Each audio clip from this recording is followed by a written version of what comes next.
Okay, so Nicholas, thank you. You mentioned the national perspective, and we have here the leader of the Sovereign Wealth Fund. Uche Orji is the CEO of the Nigerian Sovereign Investment Authority. And Uche, as you listen to these comments, which are kind of, in a sense, the outside-in sort of viewpoint, you are managing what is a relatively new sovereign wealth fund. And what's particularly interesting in your case is that you have an explicit mandate to invest 40% of your funds in infrastructure. So how do you look at it as an asset class in Nigeria?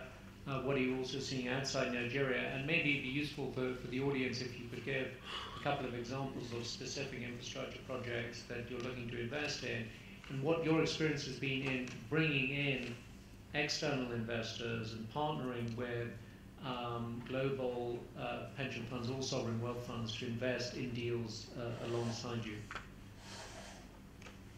Thank you very much. Well, let me start by also thanking the African Investor for bringing everyone together to discuss what I think is a very important topic today. The Sovereign Wealth Fund in Nigeria, or should I use the word Modern Master Fund, according to your definition, we were set up with a view to try to balance the concern that African countries have, which is you set up these funds and they invest all their assets abroad when we have real development needs internally. And it's important to remember, however, when I speak to the government, is to say, yes, that is correct, but the fund was also set up to be a hedge on the country. So the challenge is, how do you balance that? And so what was the compromise was we were mandated by our law to invest at least 20% of our fund in domestic infrastructure. And we ended up with 40% as the allocation to domestic infrastructure, and then we have 60% that invests across the global asset classes, from bonds to equities to private equity, hedge fund, real estate globally. Infrastructure investment in Africa, particularly Nigeria, is underdeveloped as an asset class.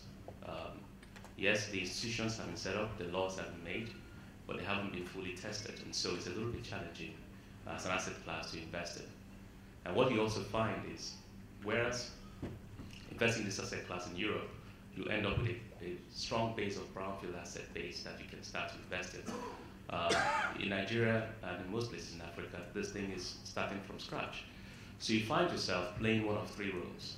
You can be a project sponsor, you can be a project co-developer, or you can just be an investor.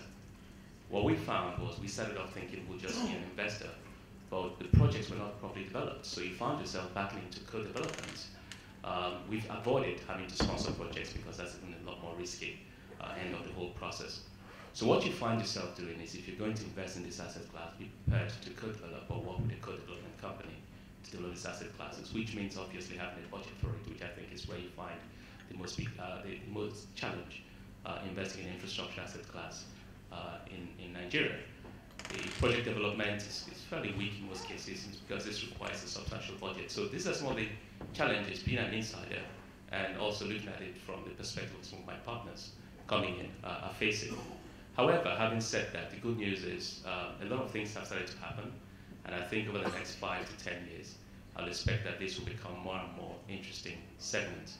For example, the government is talking about public-private participation in everything from toll roads to power to healthcare to other forms of infrastructure, water and sewage systems. So I think this will start to grow as an asset class, but right now it is really embryonic, and anybody coming into it should be aware of the challenges involved and the risks that you face.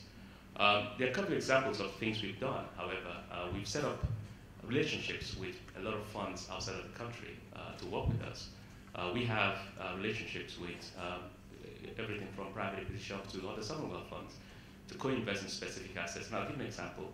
Last year, we invested in a bond instrument issued by an energy company in Nigeria that's building a pipeline, and that was alongside the IFC group and Temasek. Temasek did the bond, did the equity, we did the bond, but we worked together on making this investment, and that, I think, was the first test case of how we can work together. And what you do is you end up sharing information. you'd be surprised how much time you save when you work collaboratively with other people, and also they bring different perspective. One of the things we've done also in terms of investing in infrastructure is to actually make it imperative that we work with a partner.